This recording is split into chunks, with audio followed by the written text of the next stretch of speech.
Hello, welcome to Tech Talk Live.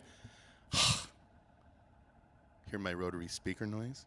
It's so cool. Here, I'm going to slow it down for you. Authenticity. So cool. Let me go back to this one that doesn't have so much of that. Welcome to Tech Talk Live. We're starting our new series on the YC61. What is the YC61? Well, other than the coolest thing ever, this is a stage keyboard with a significant organ focus. See it right there? Organ focus. So, you know, and today we're going to focus on the organ inside the new organ engine. VCM organ, FM organ, plus a brand new VCM rotary speaker with 2 different types. Very cool. You know, basically just to give you an idea of what you're looking at here, here's the organ section. We're going to be focusing on that today. This section right here, live sets, is where I was selecting sounds. You notice that while I was playing, I was selecting different live set sounds. So different drawbar configurations. I used the H1, I used the H2 on here. The very last thing you heard was actually the FM F1 organ, which is a sine wave organ. Plus, you heard the effects too. I'll move on here. 2 keys section, we're going to cover that. I think it's the next one. We'll be covering the keys section, keys A and B, lots of pianos, electric pianos, synth leads, FM leads, lots of cool stuff there. This cool section here, single knob EG or filter control. You have 2 effects processors per keys section, and then what I call the utility effect that I can route to basically wherever I want to, organ, keys, or wherever. You heard it at the very end of my little tune that I threw down here at the beginning, where I added the tempo delay. Really cool, tap tempo delay. You have speaker amp section. This is where the rotary speaker lies. Also some other cool things like electric piano cabinet simulators, lead sounds, so amplifier simulators, really cool, great sounding VCM effects in that section here. A reverb section that you can have independent sends per section, and then a master EQ. There's the overview of this. I kind of move things around in here today, so my camera was here, now it's here. Here's my camera. Anywho, let's take a look at some stuff here. Hey, look, it's me. I wanted to kind of briefly give you an idea of the history of organs in the Yamaha world, because it's kind of a cool history. First of all, I want to show you this. A lot of people may have seen the video that I shot with Dom Segalis. Also, I think it was Sonic State that did a video of Innovation Road, which is our corporate museum in Hamamatsu, Japan. That is a picture of the very first reed organ. The very first product that Yamaha ever made was this cool organ. So organs, we got a lineage in here. Well, in the 60s, 69 to 72, we actually had a cool combo organ. The YC10, 20, 30, 25D, and 45D. Hey, how about a close-up? Look at that YC10. Does that not look cool? I mean, it's like a work of art. It's sort of like this thing here. I like this, like the shirt. Anyway, YC10, combo organ back in 1969. We had the YC20, a little bigger, a little larger. Got the YC25D, D for dual manual, so a dual manual right there. The YC30, nice. How about a YC45?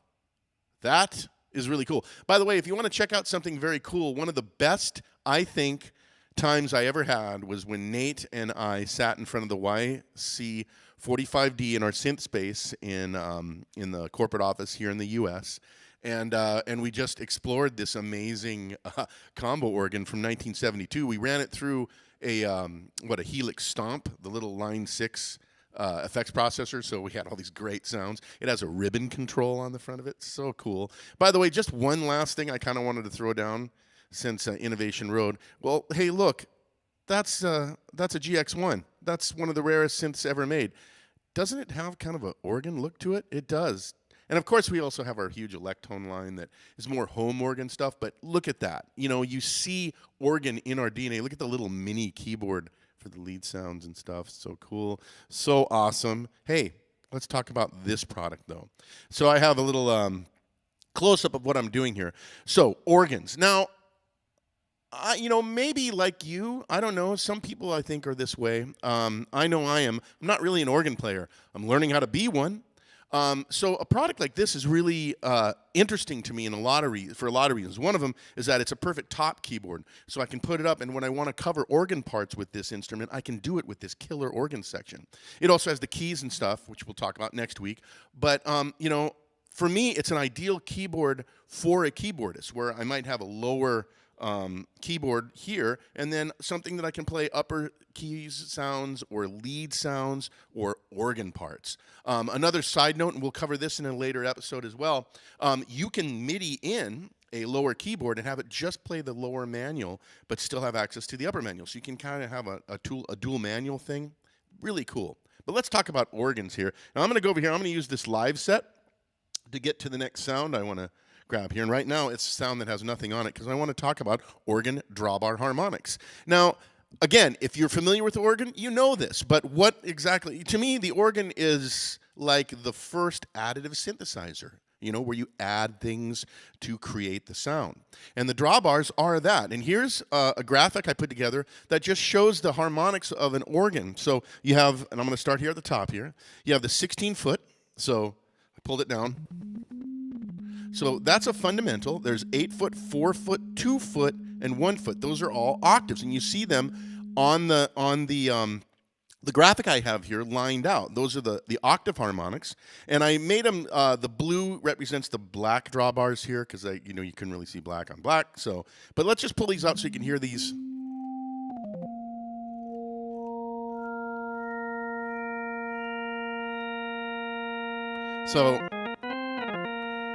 So the whole idea of this whole drawbar thing is creating different combinations of organ drawbars as you pull them out to get different sounds. I tried to kind of go through quite a few of the textures that you can get out of a drawbar organ in that tune at the beginning. You know, as I changed through live sets, the drawbars changed, and what happens was the harmonic sound, the overall sound just changes drastically. So you get these kind of smoky, kind of glissy, I don't even know how to explain it, sort of just funky, interesting pad sounds. Or you do this one, the 3 down. 3 down is sort of the classic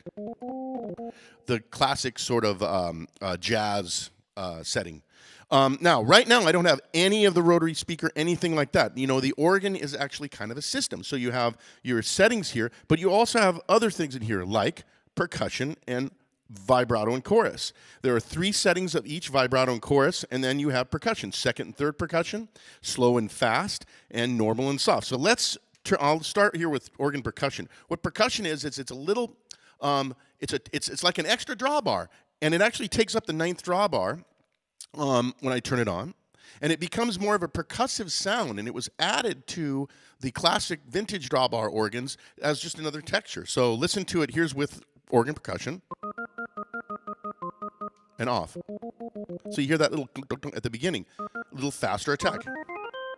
And it only applies to the upper manual, not the lower manual. The upper manual being kind of the solo manual, right? But not the lower manual. So, and that's accurate.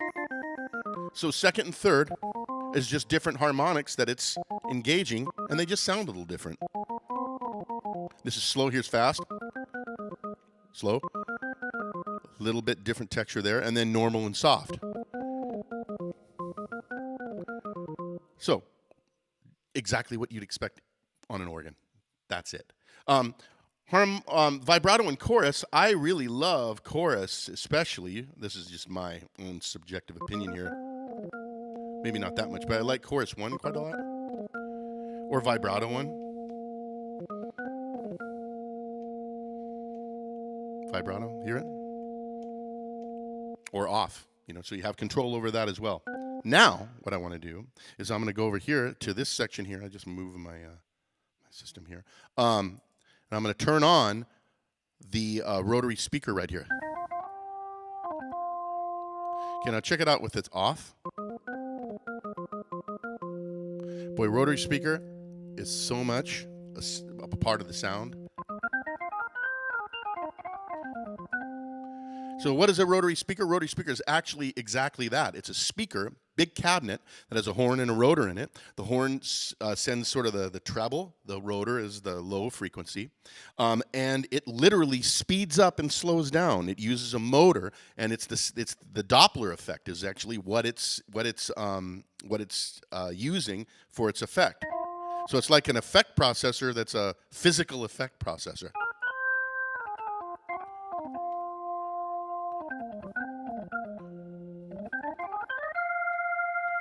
You hear it slow down and speed up, right? Now, there's 2 types. Now, I should explain something here, too. This is an all-new rotary speaker effect that was added using our patented virtual circuitry modeling technology. So the first one, the Rotary A, is just your standard rotary speaker. Rotary B adds a transistor preamp to it, and it's a little different model of rotary speaker. But it has a lot more drive, and you have drive and tone control.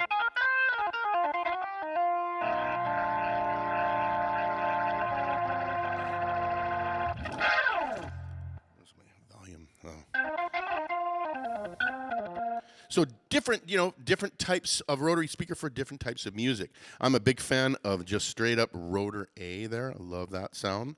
I also like I love that I can do all this right from the front panel, as you can tell. By the way, I should point out there's also reverb right here. So if I want to add a little reverb to it. Now I don't have I'm going to go back over here and you can see my drawbars over here. There's a preamp right here, so I can increase the amount of preamp drive. And if you notice, pretty much every single sound that I use, that I prefer when I play this instrument, has preamp drive pretty much all the way up. And you have volume for each section too. Plus you have split for upper and lower manual. So let's take a look at the lower manual, and I'll just set up a different lower manual up here so you hear. So this is literally the two manuals of a two-manual organ. You can get to that here. I can use this as just different textures. I was going to actually, in fact, I may have done it on the tune, but where I can play a different kind of solo sound here, or I use it. A lot of guys will use the lower manual for comping, and they'll play a solo with the upper manual. But you have control over it right here. Upper, lower, right? You can set it up for split. You can set it up, for split or for a second, when you hit the switch and you have the lower manual, right? Or you can set it up with a lower keyboard and MIDI right into that. So very cool. Now I want to point out something here. At this point, that I really think is cool is I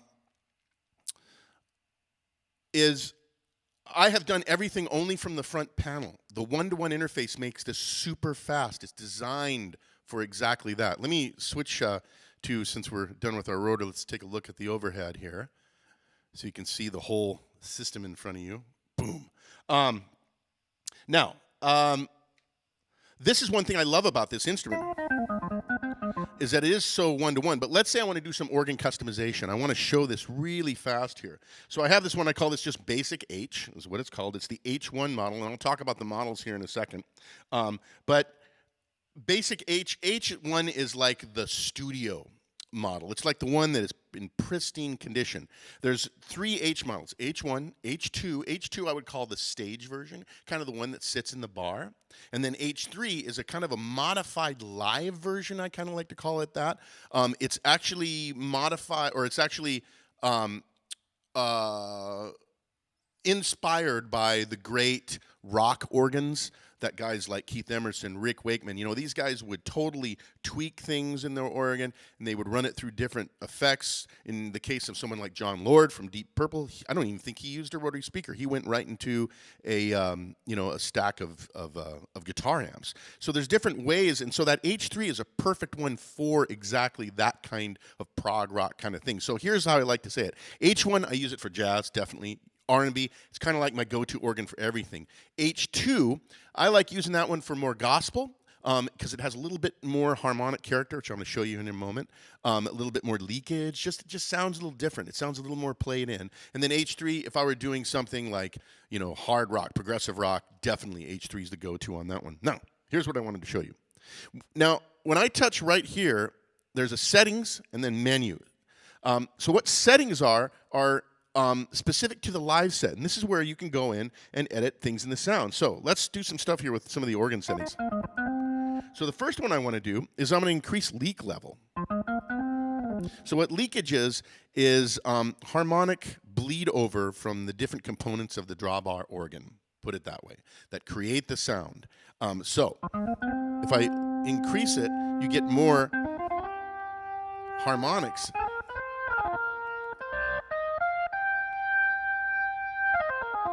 Now the H1, oops, sorry, I just totally moved away from it. Excuse me, one moment, please. Organ settings, leak level, there we go. So I'm going to turn it down now. Turn it up. Now this is going to become much more present if I were to go over here where it says H1 and just switch it over to H2. Now that's a lot of leakage that I've added to the H2. So I changed the different one from the studio one to this H2 one right here. H2 instrument, one, whatever. H2. Now when I have the leakage setting on this one, boy, you get Now listen when I turn it down. It pulls it right out.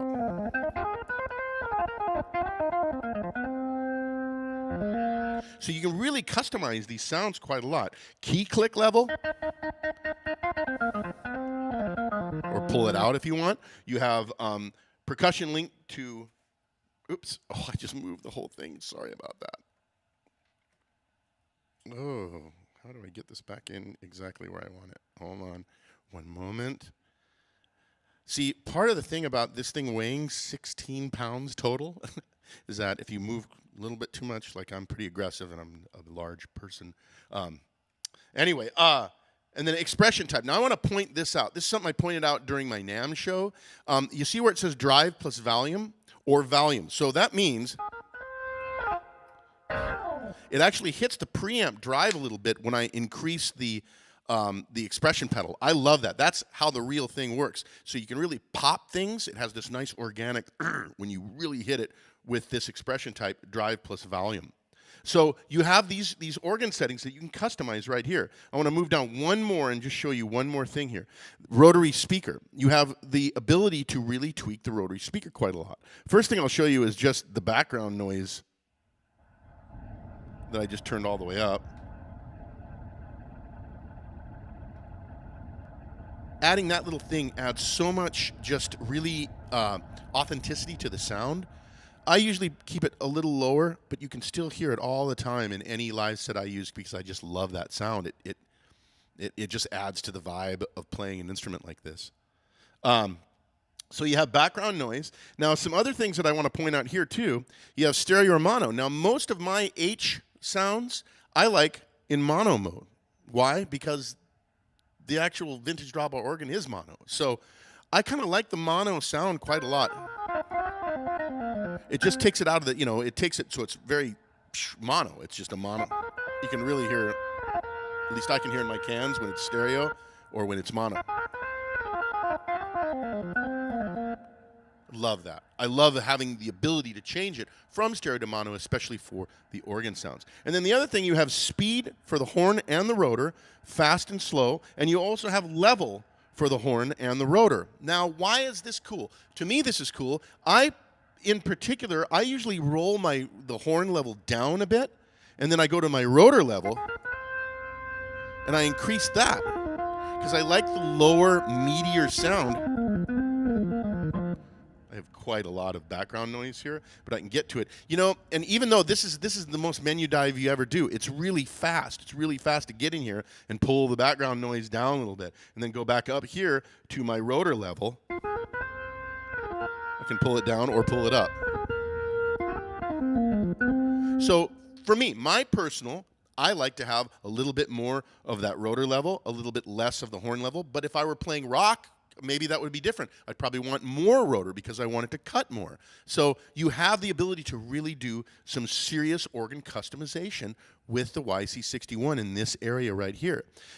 But of course, you also have really fast access to everything. So I usually dial things in here, and then I have my ability to just turn on things that I want. You saw at the end of my song where I engaged the tempo delay at the end. So cool to be able to do that. Awesome.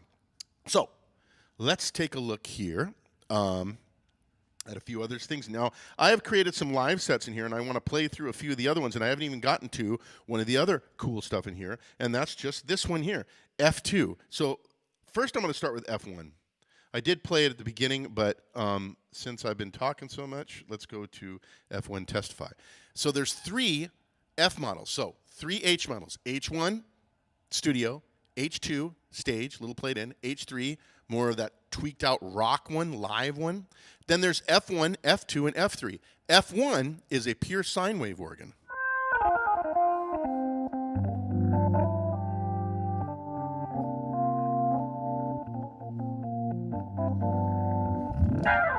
Now, the thing I like about this is it's all very, very, very in the low end. There's no foldback. Foldback being it repeats the octave as you move up. Check it out. Hear it there? That's foldback. Hear it where it drops that octave? Okay, so that's cool, and that's very authentic, but on something like an F1 organ, it's just low the whole way. It's just all sine waves. So it doesn't have that. So one thing I love about this organ is that it sounds really, authentically vintage in a lot of ways, but it has that low end that's very, nice and enveloping here. So I love this F1 organ for a lot of reasons. I love it for gospel, for one thing.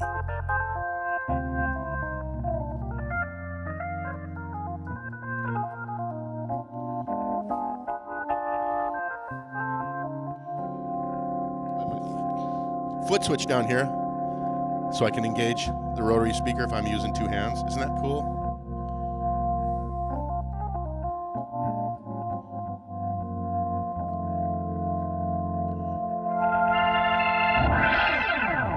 So with the FM organs, you do not get the 9th drawbar. It's 8-operator FM synthesis, so it's a little different in that regard. But I love this organ. I use it all the time for that vintage drawbar sound. I just really dig it. Now I'm going to move into another one that I call F2, yeah, baby. So F2 is a different use of the FM synthesizer. It's kind of is producing a little bit more of that classic combo organ sound, that English sound is what this F2 is about.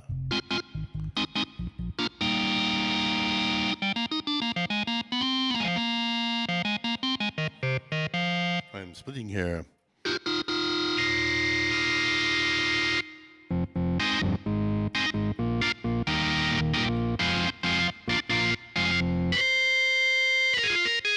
Now this one, generally I don't use on the combo organs. I like using the amp simulator in here. So I have the lead amp simulation on this instead of the rotary speaker to kind of simulate that combo organ sound. Not so many of these.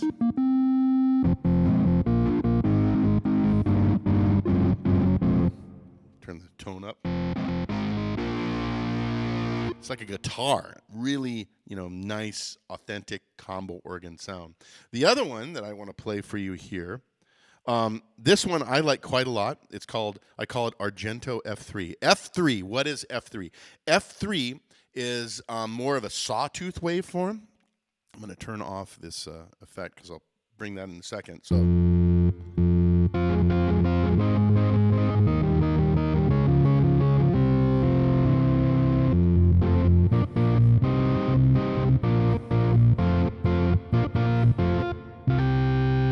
So, combo organ, but more of a buzzier sound.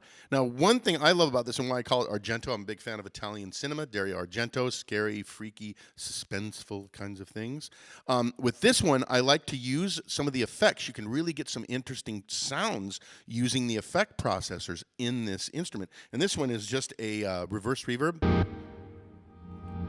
So...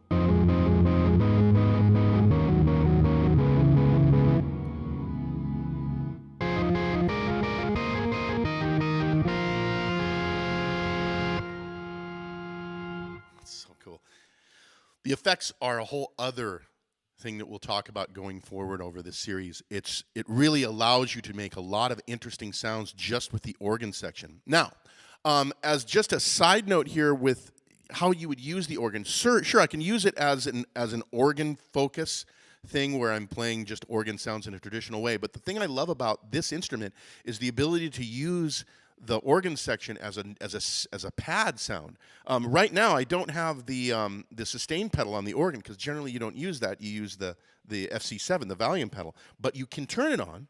And so what I like to do, and I've actually have some of the sounds that I created for the launch article that you can find just right on the homepage of Yamaha Synth right now. It's up there. If you just go right to the homepage and it says YC61, has a guy playing it, and there's a read more, it takes you to that article, and there's 20 different audio examples that I prepared. One of them, I have one that's called, I think it's called Spanish Steel. It's a steel string guitar sound that's from the keys section. Again, we're covering that next week. But I use the organ in that as a pad sound, and it's such a cool sound behind this guitar sound, or I can use it behind a piano sound. So it's one way that I really love using these FM organs in here as just a different voice, and very unique, and especially the F1. The F1 does everything for me. It's a choice that I make when, I might choose a standard drawbar organ, but then I turn around and I end up using not the H's, but the F1 because it just sounds so right on the money, especially when you process it through the VCM Rotary Speaker.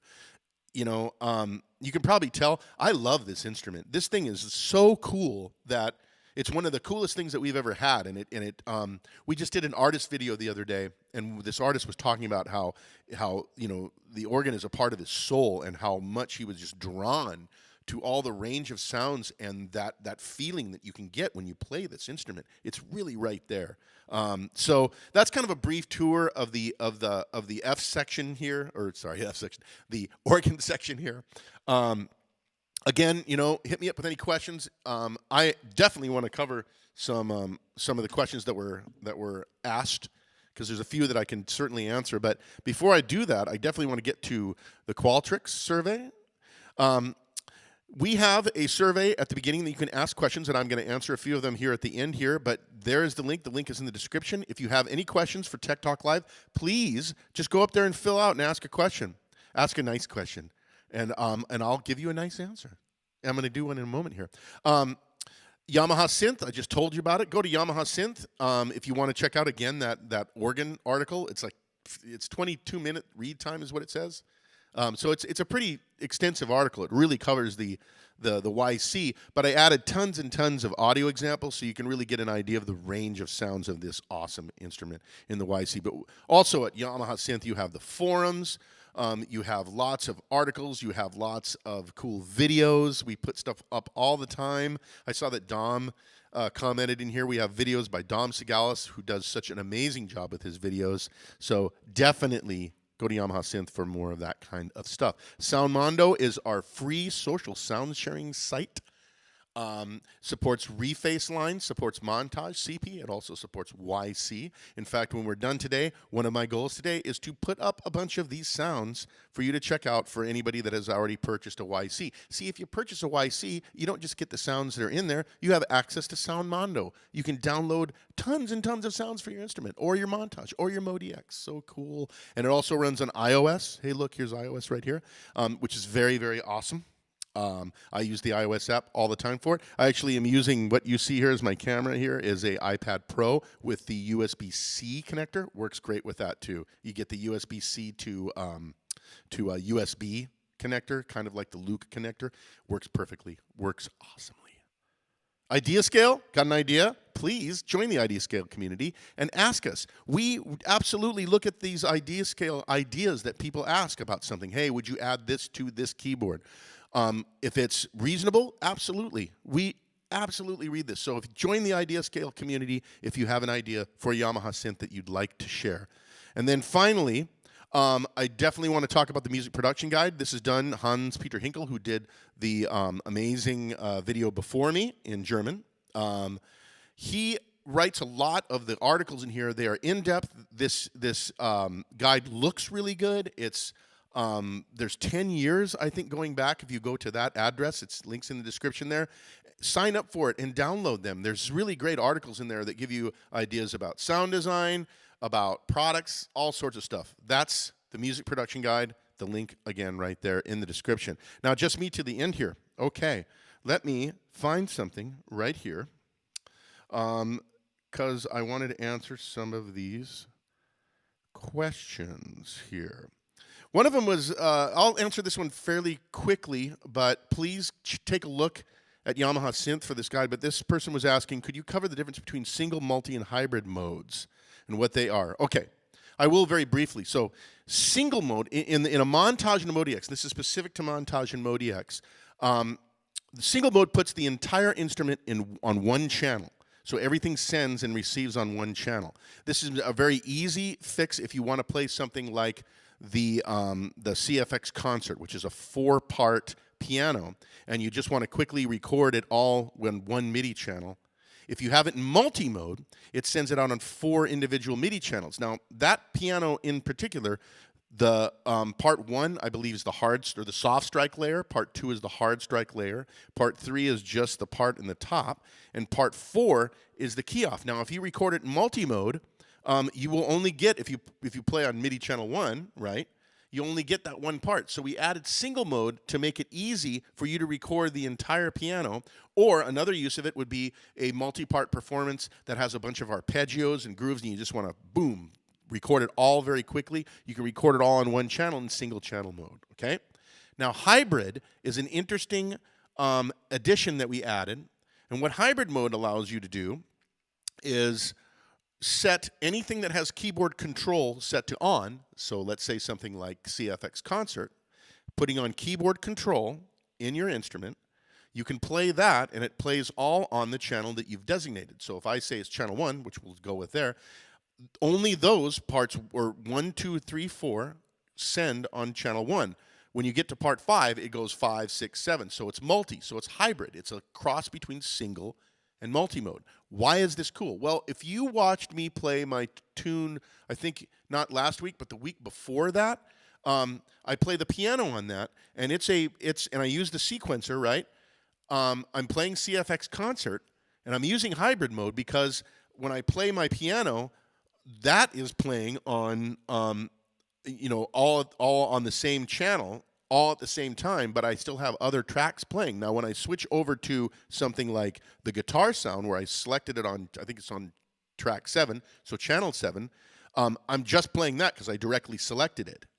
But if I want to use a combination of multi-part single instrument sounds and multi-sounds, that's what hybrid mode is all about, okay? Hopefully that is kind of an explanation that will help you, but please, whoever wrote this, if you're watching this, hopefully you're watching it because you asked the question, synthesizers@yamaha.com. Send me an email. I answer it. I will. I'll talk to you about it.